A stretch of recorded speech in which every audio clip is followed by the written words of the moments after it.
Bueno, muchas gracias por la presentación, por la paciencia y en especial también por la invitación eh, a brindar esta conferencia, sobre todo a Janelín, que bueno, me puso muy contenta y creo que entronca muy bien uno de los ejes de las jornadas con una parte que desarrollé hacia el final de esta investigación doctoral que tiene que ver con las trayectorias, las carreras eclesiásticas. Así que, bueno, lo que hoy les quiero presentar tiene que ver, entonces se desprende de esa investigación doctoral, forma parte del último segmento, y responde a la inquietud sobre el problema de la formación de los cabildos catedralicios en la Extremadura castellano-leonesa, entendiéndolo como un proceso de integración de las élites locales en las estructuras eclesiásticas del área. Uno de los objetivos del proyecto en general era conocer el proceso que condujo a la conformación del personal que integraba las instituciones eclesiásticas y que, en función de su lógica y de su normativa, actuaba reproduciendo los intereses de la Iglesia. Piensen ustedes que en el escenario particular de una Extremadura histórica con débil implantación de las estructuras del poder feudal, en la investigación doctoral lo que buscaba era problematizar qué mecanismos favorecieron la transmutación de unas élites locales, en principio más orientadas hacia las actividades militares en función de la historia de frontera que había tenido el área, en personal eclesiástico, en el tránsito de la plena a la Baja Edad Media. La idea era problematizar que esa transmutación no era un proceso sencillo, pues implicaba no solo ingresar al clero, sino también interiorizar sus valores y comportamientos que estaban en ocasiones muy reñidos con los ideales de una sociedad local preocupada por la defensa del territorio y cuyo horizonte de ascenso aparecía en la alta aristocracia del reino, con una presencia bastante difusa en la región. Entonces, para esclarecer ese proceso, estudié en su momento una serie de aspectos que iban desde un periodo previo al que hoy abordamos, que comenzaban en el siglo XII, aspectos vinculados a la configuración institucional de las catedrales, a la definición de la jurisdicción diocesana, a la articulación entre obispo y cabildo, a la evolución de las parroquias en el ámbito local y las transformaciones sociales que atravesaban esas élites en la coyuntura de transición, que son aspectos que anteceden a lo que hoy voy a enfocar, que tiene que ver más con el eje que nos convoca, que son las trayectorias individuales y las redes comunitarias, lo cual me lleva a enfocar más la atención en cuáles eran esas acciones concretas de los miembros del clero capitular que daban forma a las trayectorias clericales en un escenario muy concreto. Para situar la cuestión en un marco más amplio, voy a apelar muy brevemente a aportes historiográficos que me parecen muy pertinentes para esto, que ustedes seguramente conocen. La historiografía especializada tradicionalmente nos muestra a los miembros del clero secular como donantes y promotores de sus instituciones de pertenencia y de otras iglesias más o menos cercanas en el espacio. Nos enseña que los clérigos del cabildo eran celosos administradores del patrimonio y de la renta de sus iglesias, a los cuales defendían judicialmente e incluso con acciones directas, hasta violentas, en el terreno ante demandas y usurpaciones. También si vamos a la bibliografía y a la documentación, sobran los ejemplos de clérigos nepotistas que apelaban a su posición y a sus conexiones para promover los intereses de sus parientes y allegados, en especial a medida que avanzamos en la Edad Media, donde la información es mucho más abundante. Y que derivaban recursos de la Iglesia para beneficiar a terceros a costa de generarse conflictos con las autoridades eclesiásticas, inclusive con ese problema por delante. Por otra parte, sabemos que la Iglesia promovía una carrera basada en el mérito y en la antigüedad, en la cual la formación académica iba adquiriendo un peso creciente con el desarrollo de las universidades, pero también tenemos muchos ejemplos de carreras eclesiásticas movidas por el interés político, por el interés económico, en los cuales las lógicas de la aristocracia llevaban a tratar de ubicar a los hijos segundones en las prebendas eclesiásticas y donde las conexiones familiares llevaban a rápidos ascensos en la jerarquía, incluso frente a menores de edad, ¿no? Que no estaban en condiciones de acceder a los puestos eclesiásticos que terminaban teniendo. Entonces, ¿cómo conciliamos a nivel historiográficamente estas situaciones que son históricamente verificables? ¿Cómo podemos entender a los miembros del clero capitular? ¿Cabe pensarlos como agentes abocados a la reproducción de las lógicas de la Iglesia, ante todo, o como actores movidos por los imperativos del parentesco, de las alianzas estratégicas, de la alta política?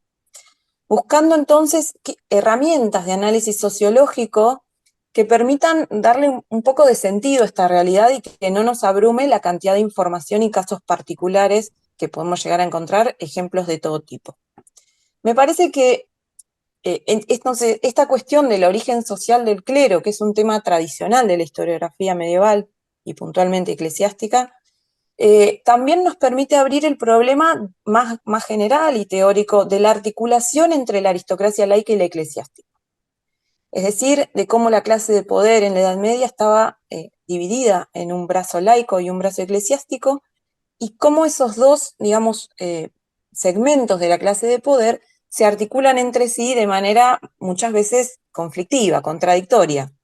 En este marco, quiero aludir al aporte realizado por Joseph Morcel en una obra que ya cuenta casi con 20 años, que me parece que colabora a plantear el problema en estos términos. En esta obra, el autor, en una obra general sobre la aristocracia medieval, que seguramente ustedes conocen, el autor proponía que el proceso conocido como Reforma Gregoriana había inaugurado una situación en la cual, al instaurar la posibilidad de los cabildos de elegir por votación a los obispos, habría la posibilidad de acceso a los altos cargos clericales a los elementos surgidos de niveles sociales medios que antes veían negadas esa posibilidad. Se instauraba así una verdadera competencia por la silla episcopal que redundaba en el reforzamiento de las lógicas eclesiásticas. Según el autor, y acá me interesa aludir una pequeña cita, esto se explicaba a partir del concepto de campo que propone Pierre Bourdieu. Dice Morcel, lo cito muy cortito. Así pues, desde el momento en que existe un reto importante con una dura competencia, en este caso la silla episcopal, para un conjunto de canónigos, el esfuerzo desplegado es tal que el recién llegado se empeña en mantener e incluso reforzar su propio poder y en consecuencia la distancia hacia su medio de origen institucional, el cabildo, y social, la aristocracia laica. El autor prioritariamente busca descartar la idea de que la carrera eclesiástica era una opción utilitaria de la aristocracia laica, interesada ante todo en preservar sus intereses en torno al señorío vana, lo cual condicionaba todas las decisiones a la necesidad de resolver la situación de los miembros de la familia considerados excedentes a la lógica del linaje. Más allá que estemos de acuerdo con todo o parte de esta propuesta, el marco teórico y conceptual propuesto por Bourdieu resulta de interés para el problema planteado. Para el autor, el concepto de trayectoria que hoy nos convoca se define como la serie de posiciones sucesivamente ocupadas por los agentes en un espacio en sí mismo en movimiento y sometido a transformaciones. Entonces, en este marco, los acontecimientos biográficos se definen como inversiones a plazo y desplazamientos en el espacio social. De esta referencia me interesa sobre todo subrayar la idea de que la trayectoria personal solamente puede comprenderse en función de un espacio social determinado al cual corresponde al investigador delimitar. Y también, en este caso sería el cabildo, ¿no? Evidentemente, el campo eclesiástico. Y la noción de inversión que plantea el autor, entendida como una apuesta más o menos consciente de los agentes implicados en este campo en concreto. Estas ideas nos invitan entonces a situarnos en un escenario comprendiendo quizás los marcos teóricos de la acción de los sujetos. El ingreso al clero secular, primero, y luego al entorno catedralicio, sitúa a los individuos en un espacio social específico, regido por lógicas particulares y hasta cierto punto ajenas y contradictorias a las del laicado. En ese campo se disputan numerosos recursos de tipo político, social, material y simbólico, que tienen relación con la construcción de una trayectoria específica de ascenso personal en el seno de la Iglesia. En este sentido, la carrera eclesiástica no se puede concebir solamente como narración de acontecimientos biográficos transitados por un sujeto específico, aunque evidentemente ese es nuestro material primario de investigación, sino también, y más importante, como un accionar situado en un campo cuyas reglas hay que conocer previamente para observar hasta qué punto estaban interiorizadas por los agentes. A nivel teórico, entonces, nos hallamos ante la posibilidad de adentrarnos en la cuestión de las lógicas de las prácticas, en términos de este autor, de este sociólogo. Es decir, la posibilidad de plantear la pregunta sobre si las acciones concretas y cotidianas que encontramos en nuestras fuentes deben ser entendidas objetivamente como reacciones ante constricciones sociales cuyas lógicas, como por ejemplo las lógicas del parentesco, escapan a los agentes que las llevan adelante,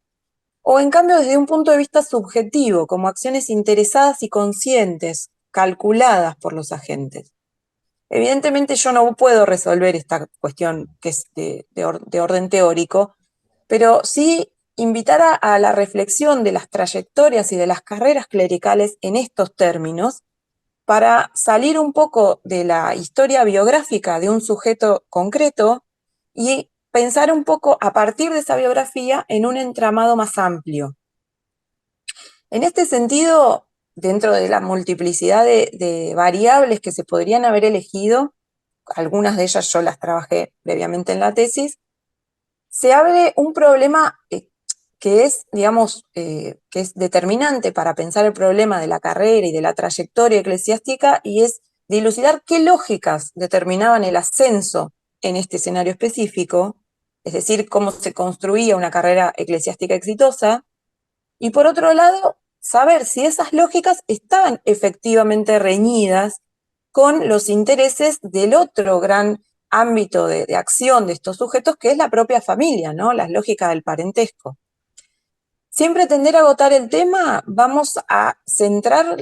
puntualmente la mira hoy en el tema del patrimonio, de la riqueza material, de la propiedad, puesto que es un tema particularmente ríspido en el cual los intereses de la Iglesia y de las familias entraban en conflicto bastante directo. Nos centramos en el periodo que va de fines del siglo XIII a principios del XV, es decir, en la Baja Edad Media, ya plenamente hablando, porque la definición institucional de los cabildos ya había cuajado, ya se había formalizado en ese momento. En la etapa previa, la situación era mucho más laxa y mucho más permeable a interferencias de las familias. En cambio, además, el área carecía casi por completo de estructuras eclesiásticas relevantes y las élites se movían en un escenario de mucho mayor autonomía. En cambio, hacia mediados del siglo XIII, el desarrollo de la jurisdicción eclesiástica ya se hallaba avanzado como para atraer hacia su seno sistemáticamente a las élites locales. Las catedrales se habían configurado institucionalmente, se habían dotado de estatutos propios, y habían definido entonces las reglas del juego básicas por las cuales se regían las carreras eclesiásticas. En concreto, y para ya ir puntualmente a la documentación, me baso en el trabajo en los documentos de la colección diplomática de las catedrales. Me voy a basar casi completamente en el ejemplo de Salamanca, porque es el que mejor documentado está, de los tres que trabajé en la tesis. Y para el cual además tengo las actas, como recién mencionaba Lourdes en la presentación, trabajé a fondo las actas capitulares, que es donde se ve esta dinámica interna. Brinda ejemplos de todas las cuestiones que queremos tratar hoy, y deja de lado los otros casos que acompañan un poco esta evolución, pero están mucho menos documentados en esas catedrales que, por ejemplo, en el caso de Ávila, las actas capitulares son más tardías. Yo entiendo que el periodo del siglo XIII al XV es interesante, porque a partir del XV, y acá también le pongo un límite a esta propuesta, ya encontramos que la interferencia de otro tipo de procesos que van a alterar, ¿no?, esta lógica propia interna del cabildo,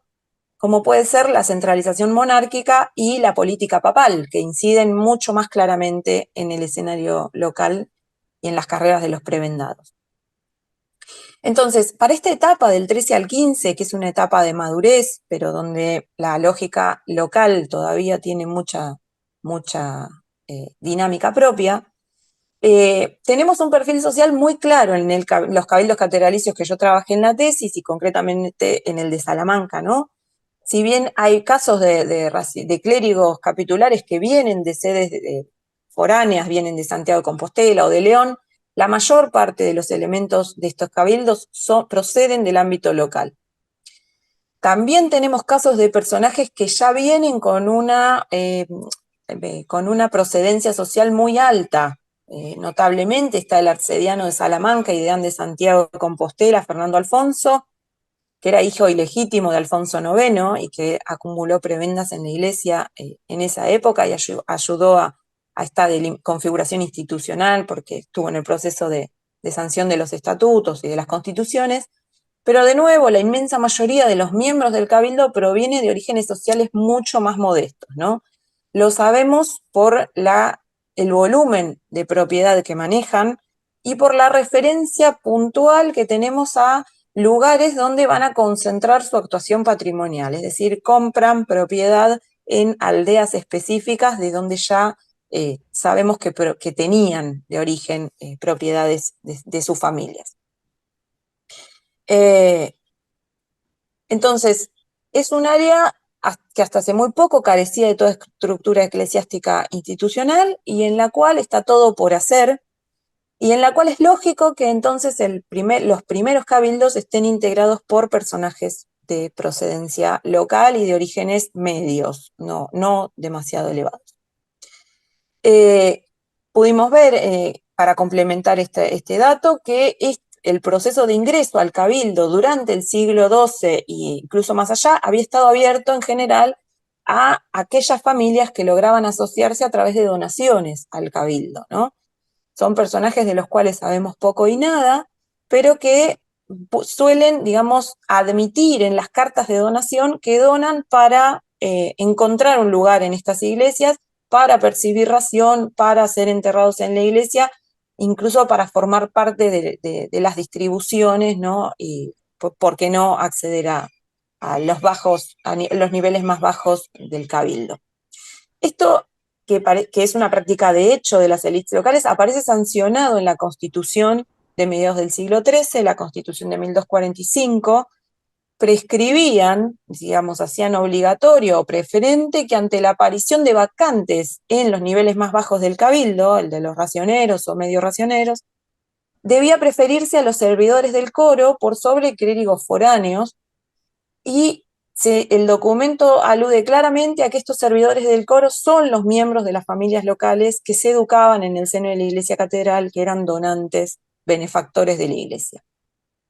Del mismo modo, las constituciones de esta época buscan sujetar los ascensos en la jerarquía a los criterios de mérito, antigüedad y formación intelectual o moral del clero.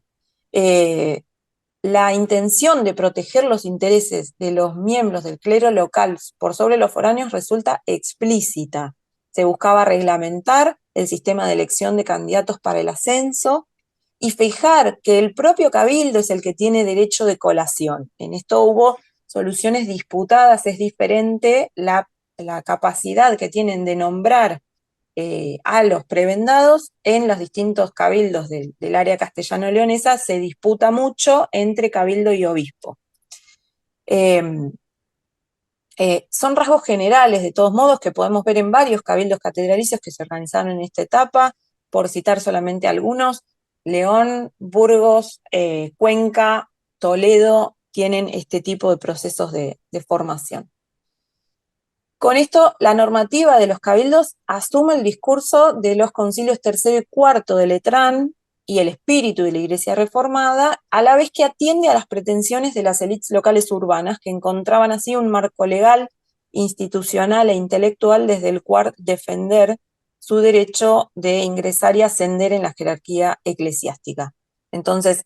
el cursus honorum típico del clero secular suponía el ingreso al coro,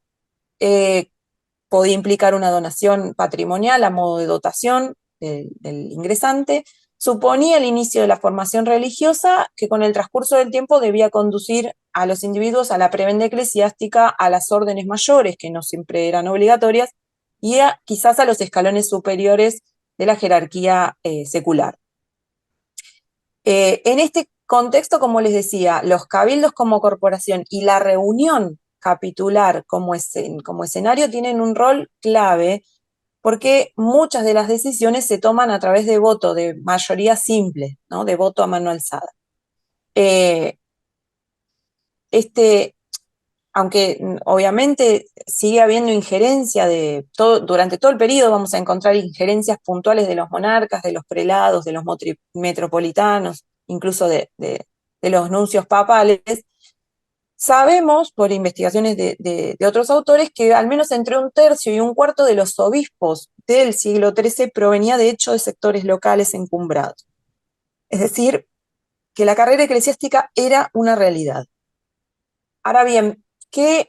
además de estos pasos formales, ¿qué prácticas podían ayudar a escalar en la institución desde sus niveles más bajos? ¿Qué acciones o qué conductas favorecían el despliegue de la carrera eclesiástica? Los historiadores suelen destacar la formación intelectual y el servicio a los monarcas como momentos importantes del ascenso de determinados personajes. Se concentran entonces en el siglo XV, ya que, como dijimos, es un siglo mucho mejor documentado.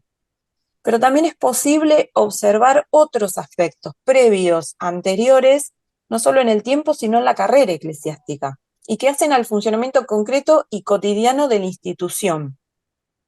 Voy entonces ahora a los ejemplos concretos de carreras eclesiásticas más o menos modestas para ilustrar esta cuestión. Por ejemplo, en el caso de Martín Peláez, que es un clérigo del Cabildo Sanmantino que está presente entre 1227 y 1264 en la documentación, se observa una carrera eclesiástica muy desde abajo. Comienza como clérigo, ingresa en el coro mediano y llega solamente a ser racionero hasta su muerte. Tiene una participación muy modesta, aunque está muy presente en las reuniones capitulares, y su actuación patrimonial se concentra en comprar tierras en Miranda de Azán, que es la aldea de su interés, de su preferencia. Entre 1254 y 1259 completa esa serie de compras que serán los bienes que van a dotar sus aniversarios. Es una heredad modesta, para nada deslumbrante. Lo interesante de este caso es que en este momento empiezan los conflictos con su única pariente cercana, de la cual tenemos noticias, que era una sobrina, con la cual hasta hace muy poco había realizado compras y había mantenido, digamos, una relación pareciera muy amistosa, habían tenido propiedades en común. En este caso, cuando el racionero, decide donar esta propiedad para sus aniversarios, los parientes lo demandan ante el deán, le llevan una queja y plantean, digamos, que se veían desposeídos por esta decisión y le plantean en realidad una queja medio lateral sobre deudas que tenía el racionero con ellos. Lo cierto, lo que vemos es que se produce una donación piadosa por parte de este racionero que, digamos, expropia a su única pariente biológica, digamos, de la cual tenemos noticia, ¿no? El racionero bien podría haber decidido otorgar una donación con reserva de usufructo para su sobrina. Bueno, en este caso no lo hizo, ¿no? Nos revela entonces las tensiones entre los intereses familiares y los eclesiásticos en torno a la propiedad, pero también una cuestión conexa que tiene que ver con un nivel de riqueza modesta en este caso, en una carrera temprana. La voluntad de donar sus bienes a la iglesia parece en este caso una apuesta decidida por los intereses catedralicios en los segmentos inferiores de la jerarquía capitular. Otro caso que podemos mencionar, que está bastante bien documentado, es el de Nicolás Pérez, otro miembro del Cabildo Salmantino que es activo entre fines del siglo XIII y mediados del XIV. Perdón. Había sido clérigo del coro, comienza a participar en los remates de propiedad capitular y accede, mediante arriendos a la propiedad, Luego, estos arriendos muchas veces implicaban tareas de reparación, es decir, desembolsos de dinero por parte de este personaje, y después de esta primera relación con el cabildo, accede a la ración y a la capellanía, que esto supone su ingreso al cabildo formalmente y comienza a tomar parte de las reuniones capitulares como miembro con voz y voto, estando muy presente en el cabildo, casi nunca se ausenta, comienza a arrendar diezmos y a actuar como fiador, como garante de otros elementos del clero. En este caso también estamos ante un racionero con un origen social bastante discreto. Lo que vemos en el caso de Nicolás Pérez es que cada arriendo lo compromete más con los intereses capitulares porque contribuye a asegurar los ingresos, arrienda mucha, gran cantidad de propiedad sobre la cual tiene que hacer desembolsos de dinero para mejorarla o ponerla en condiciones, y tiene que pagar los arriendos que son, digamos, en definitiva, los recursos que dotan a la mesa común de los productos y los dineros que se reparten. De todos modos, esto no niega que este racionero, Nicolás Pérez, pudiera beneficiar a parientes y allegados en el marco de su acción en el cabildo. Sin ir más lejos, la capellanía a la cual él accede logra separar el servicio litúrgico de la propiedad y asignarle la propiedad a su hermano. Además, tenemos ejemplos de que este racionero puntualmente, a partir de su ingreso al cabildo, empieza a tejer relaciones ventajosas, empieza a acercarse a miembros de un perfil social más alto, en un racionero que era sobrino del abad de Castro, una abadía importante de Burgos, criados del abad, es decir, ascienden a círculos sociales un poquito más elevados. Y finalmente voy a también a usar este ejemplo para aportar otra cuestión que nos aparece en la documentación capitular, que es la mención a parientes de estos clérigos, parientes de carne, de sangre. Digamos, en este caso, este racionero tenía un sobrino que empieza a aparecer dentro de la órbita de la institución, beneficiado por su tío, ¿no? Porque le facilitaba el acceso al arriendo de diezmos, propiedades, etc. Entonces, eh, este, los casos que yo manejo son así, ¿no? Tenemos momentos de una cantidad de documentación y de información muy importante, y a partir de las lagunas que tienen las fuentes, después desconocemos todo. En este caso no sabemos cómo termina su carrera y tampoco sabemos qué pasó, no tenemos el testamento de este personaje como para saber qué pasó a su muerte, pero podemos usar otros casos contemporáneos para hacer una posible suposición de lo que puede pasar con estas carreras modestas que empiezan a proyectarse a partir del ingreso de estos personajes al cabildo. El canónigo Don Marcos, que está documentado en la misma etapa que Nicolás Pérez, tiene comportamientos similares, ¿no? Ingresa al cabildo y lo encontramos beneficiando a parientes, ¿no? A partir de facilitar el acceso a la propiedad y a las rentas del cabildo, al tiempo que acumula propiedades en una aldea de su interés, Valdemierque, que parece ser uno de los lugares importantes para él y su familia, ¿no? Hace recurrentes compras en esa aldea, y asociado a estas compras hay un sobrino laico de este canónigo que aparece de manera reiterada como testigo. También aparece asociado dentro de la dinámica capitular, el tío le facilita el acceso a arrendamiento de diezmos. Pareciera que muchas de estas compras están posibilitadas porque el comprador tiene acceso preferente a algunos vendedores, entre ellos, sin ir más lejos, el deán, que le vende una porción patrimonial muy importante en esta aldea, ¿no? Llega a reunir un patrimonio muy importante en la aldea, que luego se va a asociar a la capellanía, ¿no? Están estas prácticas entonces de reunir patrimonio por compra, de vincular a la familia ese patrimonio, pero de salvaguardar ese patrimonio en la capellanía. La capellanía, ahora a continuación, dentro de un ratito lo voy a mencionar, es una institución muy particular. Lo que sabemos por este caso es que seguramente esta voluntad de donar al cabildo al constituir una capellanía, ¿no? Que tiene una finalidad de ofrecer servicio litúrgico continuo, esta voluntad de donar debió retrasarse una generación o dos, puesto que después tenemos registros de propiedades y todo, y las propiedades que estos canónigos o racioneros acumulaban y donaban no aparecen en los registros, en los apeos del cabildo, hasta mucho tiempo después, ¿no? Entonces, lo cierto es que hay procesos de acumulación, hay voluntad de donar, pero también hay retraso de estas donaciones, que podemos suponer que quedaron en manos de estos parientes durante estos tiempos de reserva de usufructo. En definitiva, vamos construyendo, digamos, posibles carreras de estos personajes procedentes del ámbito local, que sin dejar de contribuir a las lógicas de la institución, porque garantizan sus rentas, mejoran sus propiedades, donan, etcétera, no dejan de poder favorecer y proyectar la posición social y patrimonial hacia los parientes de sangre. Buscan vincularse con ámbitos sociales superiores, ¿no? De su origen social, y al gozar de estos favores también se fortalecen en los lugares de origen y en el seno del cabildo. En algunos casos, también vale la pena decir que estas conexiones personales y estas alianzas que se tejen en el cabildo se llevan mucho más allá.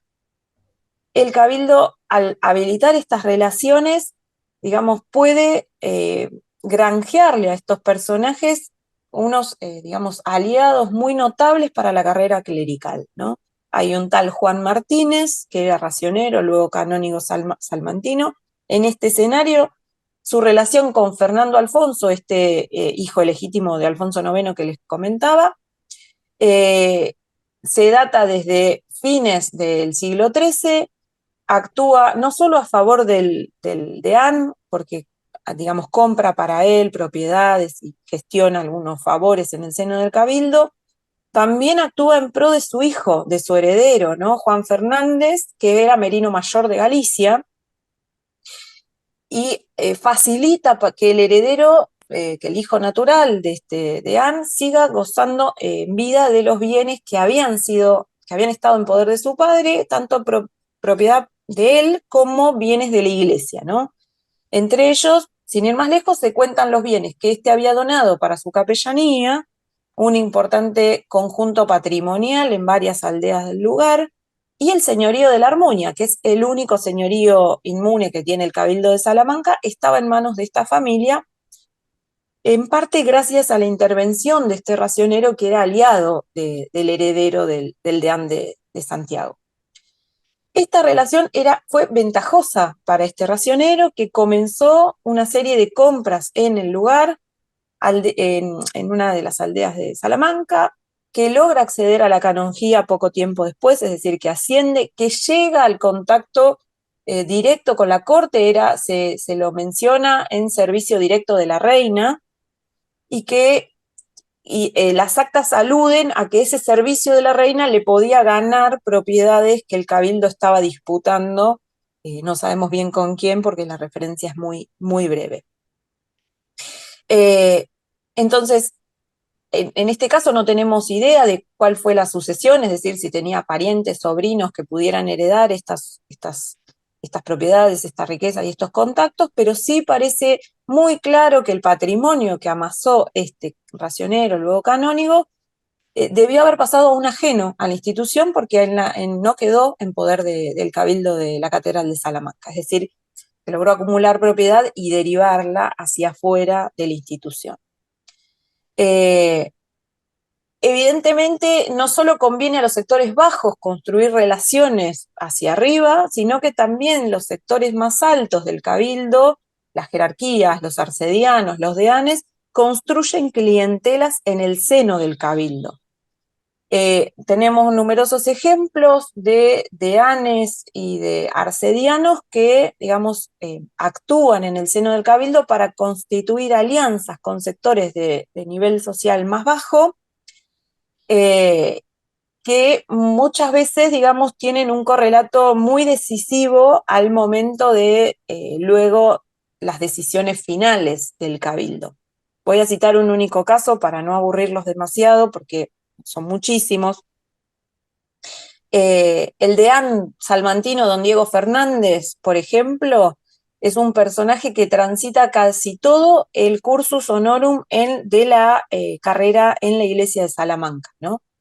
En el marco de lo que establece la normativa, asciende de racionero a canónigo y muy rápidamente de canónigo a chantre y luego deán. Actúa en general en defensa de los intereses de la institución y puntualmente en defensa del patrimonio de la institución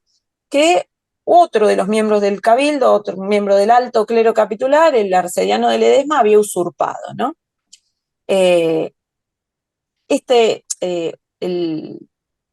Llevar adelante un pleito en contra de un alto miembro del clero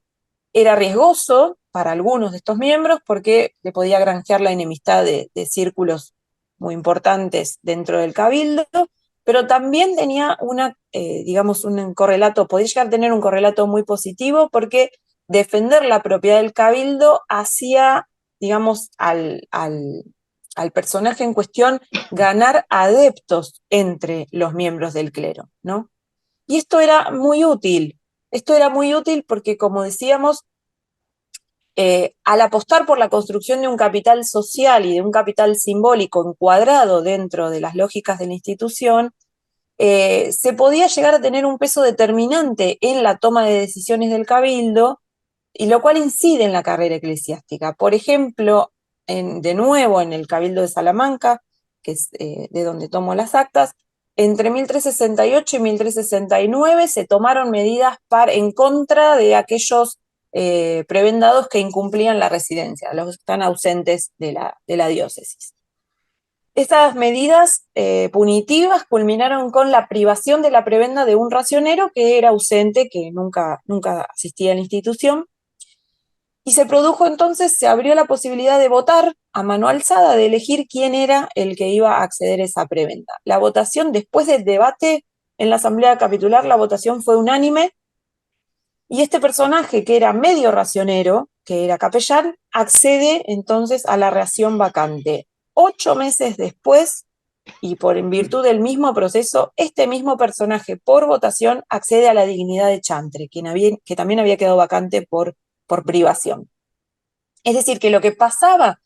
en las reuniones capitulares era muy, muy importante para plantear jalones en la carrera eclesiástica. Entonces, hasta acá podemos decir que los miembros de los cabildos catedralicios podían desarrollar estrategias de acumulación personal en su seno, tanto dentro como fuera de la normativa, a partir de prácticas muy encuadradas en las pautas que define la institución y que terminaban reproduciendo los intereses de la Iglesia. Pero estaríamos cerrando si pensamos que al hacer esto no tenían también la posibilidad de capitalizar esa construcción y de incluso legarla a personas emparentadas y allegados. Díganme más o menos cómo voy, porque como empezamos un poquito más tarde, estoy medio perdida. No sé cuánto me puedo Bueno, extender. ponele unos 5 minutos más, una cosa así. Bien, Si te entonces, parece, si necesitas más, nos sí, decís. no, redondeo porque, digamos,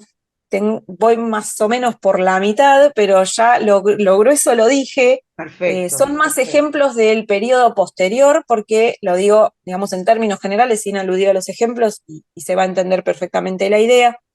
Hacia la segunda mitad del siglo XIV, todas estas tendencias que nosotros empezamos a ver se redefinen porque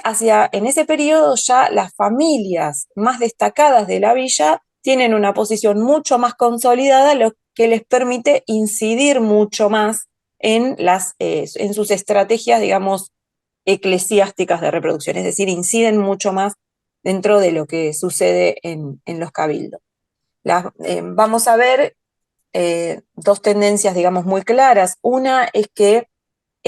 para los sectores de nivel más modesto y de origen social más bajo, la carrera eclesiástica se traba, se bloquea bastante, es decir, llegan hasta el nivel bajo de la instalación, hasta el nivel de racionero, y luego no pueden desplegar,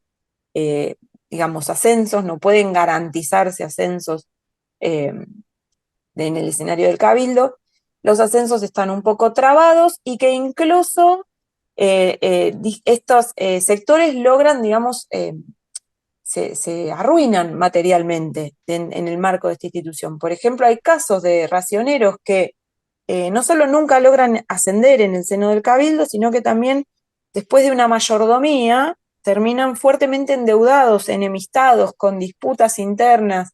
dentro del cabildo y no logran nunca, digamos, superar esa situación, ¿no?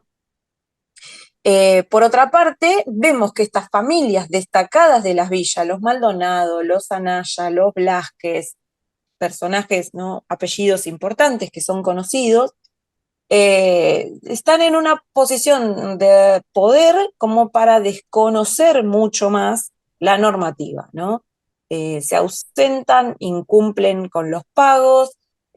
no devuelven los bienes que tienen arrendados, no cumplen con las mandas pías de sus parientes y hay una interferencia mucho más notable y el cabildo tiene que esperar a la muerte de estos particulares e incluso de sus sucesores directos para hacerse con las propiedades y recuperar el control. Esto, digamos, no es absoluto, no siempre los sectores de origen social bajo la pasan mal, digamos, y tienen carreras bloqueadas, y no siempre los sectores de origen social alto tienen, digamos, la total impunidad o se comportan como agentes puramente orientados por su interés particular y el de sus familias. Por el contrario, podemos citar un caso de un tesorero, que era un personaje muy destacado del cabildo y también de una familia muy importante en la villa, que, cuyo comportamiento es de defensa de los intereses de la institución, que incluso para defender los intereses de la institución se pelea con la familia Maldonado, ¿no? Con uno de sus miembros,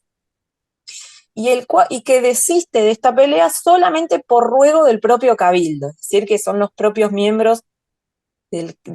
sus colegas, sus compañeros en el cabildo, los que le piden que cese con las disputas. Este tesorero, digamos, cesa con el planteo, pero a cambio se va a ganar un favor y se va a cobrar ese favor del cabildo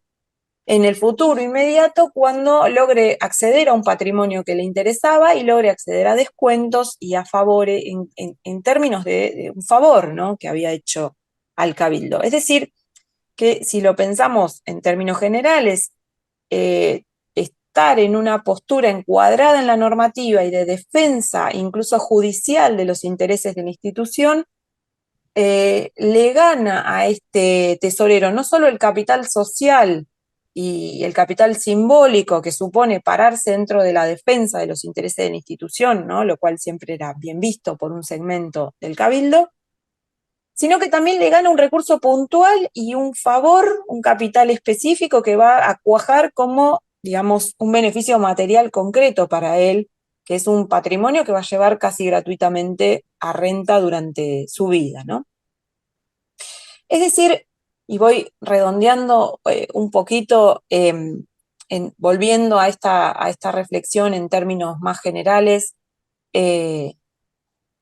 quizás a partir de estos ejemplos que hemos visto y otros que podríamos seguir multiplicando, probablemente sea más apropiado entender la lógica de los comportamientos clericales desde cierto pragmatismo. Es un accionar flexible y adaptado a las posibilidades y a los avatares de la coyuntura. Se puede actuar dentro de la normativa y según lo que se espera de la defensa de los intereses de la Iglesia, pero también aprovechando ese recurso para su propio beneficio, además de los de la institución. Eh, bueno, luego voy a dejar de lado una parte que tenía que ver con los testamentos y con la sucesión clerical, que apuntalaba cómo estas ventajas pueden pasar a una generación posterior de emparentados. Después, si quieren, lo charlamos en las preguntas o en una instancia posterior. Y cierro, para no abusar de su atención, volviendo a esta reflexión un poco más general, ¿no? En definitiva, lo que se observa son prácticas sociales complejas, que apuntalan procesos de acumulación y construcción política de los miembros del clero y también de sus familias. Vemos estrategias de sucesión dentro de los cabildos, verdaderos linajes eclesiásticos que pueden ser reproducidos al calor de la institución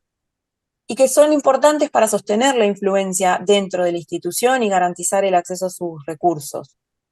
Tengan en cuenta que en esta etapa no tenemos todavía prácticas que van a ser usuales en la modernidad temprana, como la reserva de prebendas, es decir, apelar a Roma para obtener una prebenda no es tan usual, ni tampoco las coadjutorías u otras prácticas corrientes que hacen, que son más corrientes en la modernidad temprana y que garantizan la sucesión más familiar en la prebenda. Entonces, es preciso notar que aunque se encuentren lógicas de encumbramiento particular o familiar, la presencia de estas prácticas en el seno de la institución no se halla en conflicto con los intereses de la Iglesia, que a veces, muchas veces, goza de este hecho de ser una institución eterna, para entrar en poder de los bienes de estos particulares 2 o 3 generaciones después de la muerte de quien los acumuló y los donó originalmente, ¿no? También está, obviamente, la situación de familias que tenían muchos conflictos internos, que disputan, que se usurpan los bienes entre ellos, o que caen directamente en desgracia, que como es el caso de lo que vemos en los documentos en la época de las guerras Trastámara, cuando los personajes del alto clero pierden en la disputa política a nivel del reino y pierden por esto la acumulación de bienes que habían logrado, ¿no? Sin entonces entrar en estos casos, eh, redondeo la colaboración diciendo que entonces, si la historiografía, ¿cómo podemos explicar estas acciones individuales sin recurrir necesariamente a la biografía como recurso, ¿no? Sin pensar que cada trayectoria es individual y única y muy particularmente determinada por el escenario político concreto, sin aludir necesariamente a explicaciones puramente subjetivas y puntuales? La historiografía reciente está trabajando en las líneas del estudio prosopográfico que permite delinear tendencias claras y carreras típicas en distintos niveles sociales. Es una apuesta necesaria que, digamos, puede atender a situaciones particulares y a factores, obviamente, que yo he dejado de lado, por ejemplo, la injerencia del papado y la formación académica temas de los cuales hoy no hablé. No obstante, quiero llamar de vuelta la atención hacia el nivel teórico y los aportes que propone Bourdieu, dentro de los cuales el concepto de trayectoria me parece útil, porque enmarca el estudio biográfico y prosopográfico dentro de ese espacio social y de condicionamientos específicos y cambiantes que hacen a las carreras eclesiásticas, ¿no? Del espacio social, político, religioso, institucional. En este sentido, ha sido necesario explicar la coexistencia de lógicas de acción a priori divergentes, puesto que resulta evidente que los intereses privados o familiares de los miembros del cabildo podían estar reñidos con los de sus iglesias. Se trata de identificar las presiones que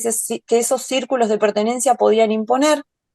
puesto que las mismas conducían a nuevos comportamientos creativos y multiformes que no necesariamente terminaban reproduciendo una única lógica. Quiero destacar esta idea de que en las carreras clericales y en las trayectorias clericales se abonan los intereses de la institución a la vez que se abonan los intereses de la familia. Hay distintos momentos y distintas porciones del patrimonio que alimentan, digamos, las dos lógicas sociales. A veces con contradicción, pero muchas veces estas contradicciones se pueden desplegar en el tiempo. Quizás el mayor logro de la Iglesia en estos años, en estos siglos, fue precisamente lograr atraer a las élites locales a su seno e implicarlas directamente en la reproducción de su poder, pero hacerlo habilitando un espacio social en el cual las prácticas y las lógicas privadas tenían cabida. Las acciones e intereses privados encontraban en los cabildos una poderosa plataforma de acción que podía contribuir a fortalecer a los individuos y a sus allegados y a proyectar la posición lograda. No obstante, para poder arribar a un lugar de preeminencia desde donde trabajar para los intereses propios, muchas veces era necesario construir la posición en el seno de la institución, lo cual implicaba reafirmarla, como acciones para recuperar patrimonio, defensa de privilegios corporativos, etc. Quiero aludir a una muy brevísima última cuestión. Si nosotros pensamos en el escenario de la Extremadura histórica, tenemos estas dos grandes instituciones, el Cabildo y el Consejo, el Cabildo catedralicio y los consejos, como escenario del despliegue de las estrategias de la oligarquía local. Si en el caso de los consejos son los monarcas como señores superiores de las villas los que conducen al personal político concejil a la reproducción de lógicas distintas a las del mero interés particular, observen que en el caso de los cabildos, las lógicas eclesiásticas se generan en el seno mismo de la reunión capitular. La presión no proviene desde arriba, sino desde abajo. Es decir, que creo que Morcel acierta cuando identifica en los cabildos las lógicas de construcción de un campo específico. El cabildo funcionaba en efecto como escenario de un campo específico en el cual se construía un capital simbólico religioso específico. Pero al igual que ocurre en todos los campos, y aquí es donde me parece que el autor se queda un poco corto, no circula en ese campo una única forma de capital, sino varias. Una forma era la dominante, la del capital simbólico religioso, pero otras parecen para dar lugar a otros juegos. Aparece el capital económico a partir de la posibilidad de acceder a este patrimonio y estas rentas, el capital simbólico y cultural, es decir, una serie de situaciones que explican apuestas, acciones y trayectorias muy diversas de estos sujetos en el campo. Les agradezco muchísimo la atención y la paciencia con las dificultades técnicas. Gracias.